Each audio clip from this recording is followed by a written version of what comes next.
Olá, 13 de maio, data da abolição da escravidão no Brasil.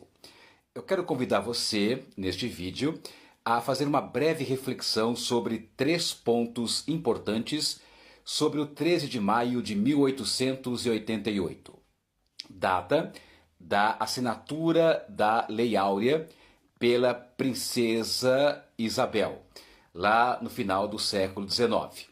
Eu quero destacar com vocês nesse vídeo 3 pontos essenciais sobre esse evento histórico. E eu os marquei aqui para você ir acompanhando o nosso raciocínio. Primeiro ponto: a abolição não foi um ato de bondade de uma princesa. A abolição da escravidão no Brasil deve ser vista como um processo que durou mais de 300 anos. Desde o início da implantação do trabalho escravo de origem africana no Brasil, lá por volta de 1540, 1550, nos inícios da nossa colonização, sempre houve resistências contra a escravidão. Resistências dos próprios negros e negras escravizados, como também resistências de vários segmentos da sociedade brasileira. Esse movimento contra a escravidão ganhou força no século XIX, a partir do ano de 1850, com a aprovação da Lei Eusébio de Queiroz, que abolia o tráfico negreiro para o Brasil, ou seja, extinguia a entrada de novos africanos e africanas para serem escravizados aqui no Brasil.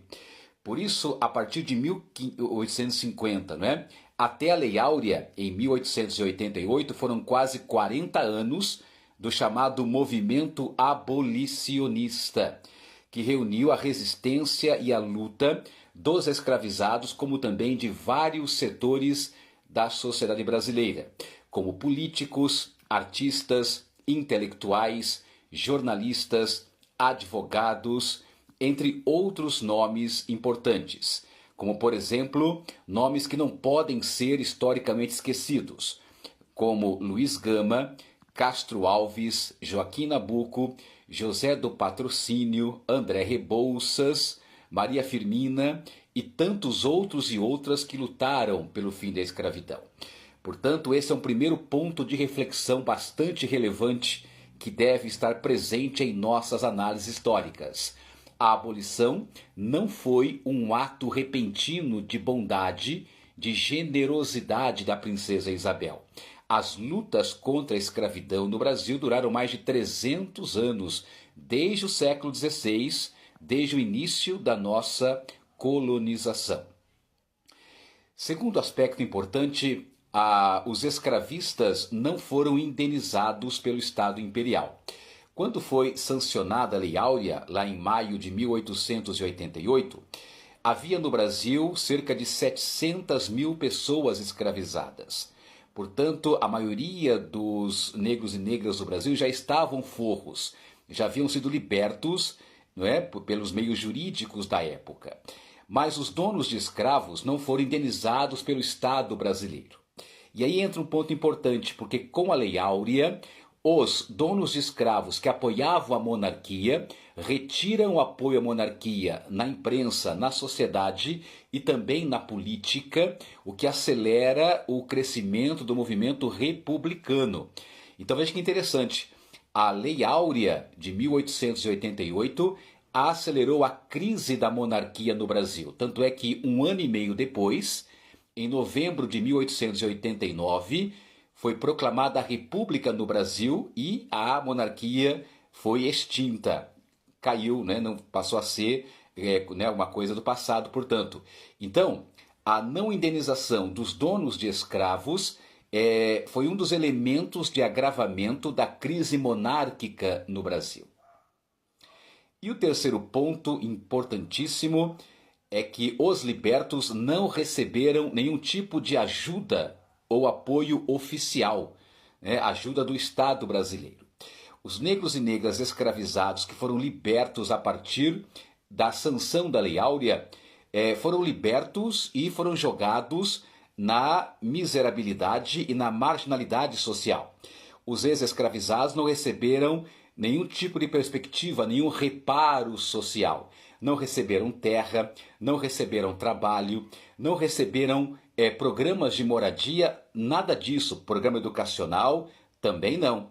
Portanto, foram lançados à margem da sociedade, libertos, não é, da escravidão, porém ainda escravizados pela extrema pobreza e pela vulnerabilidade social. Então, nessa breve reflexão que serve como gatilho cognitivo, ampliar as pesquisas e investigações sobre a abolição da escravidão é muito importante, não só hoje na data do 3 de maio, mas permanentemente. E esses 3 pontos eu considero fundamentais para a nossa reflexão. Observe aqui os 3 pontos que nós abordamos. Primeiro, a abolição não foi um mero ato de bondade ou generosidade de uma princesa branca. 2. Os escravistas ou donos de escravos não foram indenizados, acelerando a crise da própria monarquia brasileira. E tópico 3. Os libertos não receberam nenhum tipo de ajuda oficial. Foram simplesmente libertos e jogados à marginalidade. Inclusive, nos anos seguintes à abolição da escravidão, né, já no início da República, foram aprovadas algumas leis contra a vadiagem, que prendiam pessoas negras por estarem perambulando pelas ruas. As mesmas pessoas negras que foram libertas da escravidão e não tiveram nenhum tipo de reparação social, emprego, trabalho, educação, acesso à terra, a moradias decentes.